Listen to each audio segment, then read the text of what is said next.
Distance running is a lonely endeavor.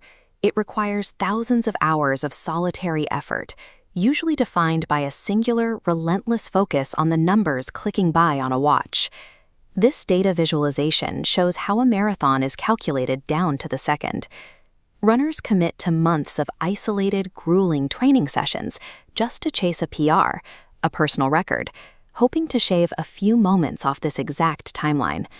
For Ajay Haridase, a student at Northeastern University, the 2026 Boston Marathon was the culmination of a meticulous training block.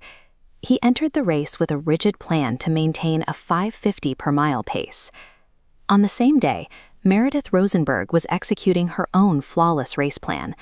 Entering the final stretch, she was perfectly on pace to lock in a career-best marathon PR.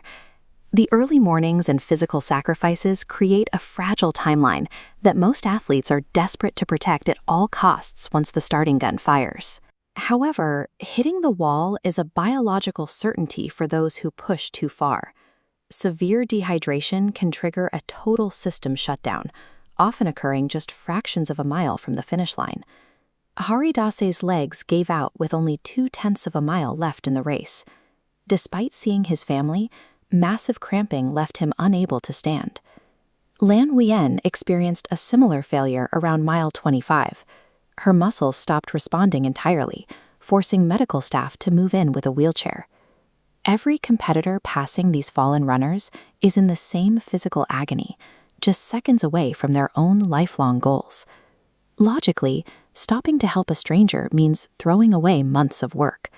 But as Haridase lay on the ground, Aaron Beggs and Robson de Oliveira abandoned their paces. Beggs later noted that his instincts simply took over, forcing him to stop and help. The two men lifted Haridase and carried him on their shoulders for the final 1,000 feet. They took on the physical burden of his body weight while their own systems were already on the verge of failure.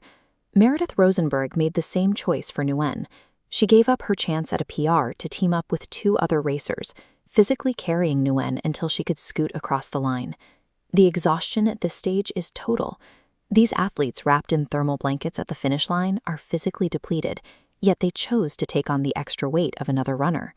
In these moments, the shared experience of the race appears to override the biological drive to finish the pursuit alone.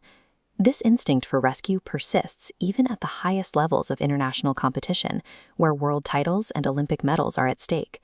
In the World Triathlon Series Grand Final, Johnny Brownlee was leading the race when his body collapsed in the heat. His brother Alistair, pictured here, sacrificed his own chance at the win to drag Johnny across the line for second place.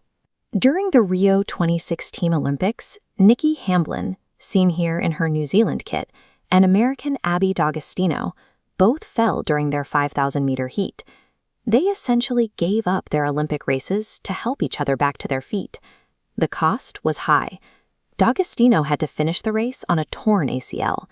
This photo of her on crutches in her Team USA gear shows the literal physical damage she absorbed to ensure her competitor finished. Filipina nurse Harriet K. Amores describes this as a caregiver calling. While on track to break her own London 10K record, she stopped everything to assist a stranger who was on the verge of passing out. From a local 10K to the Olympic track, the shared suffering of the course creates a bond that repeatedly takes priority over the stopwatch. Jack Fleming, CEO of the Boston Athletic Association, views these acts as a primary common denominator of the sport. He notes that while no marathon is easy, athletes taking care of each other is a global constant. Distance running is less a race against other people and more a collective survival against the distance itself. This animation shows the traditional leaderboard dissolving into a network of support. This shift from individual achievement to collective survival is what ultimately defines the culture of the sport. The most celebrated moments in the sport prove that while training is solitary, you never actually have to reach the finish line alone.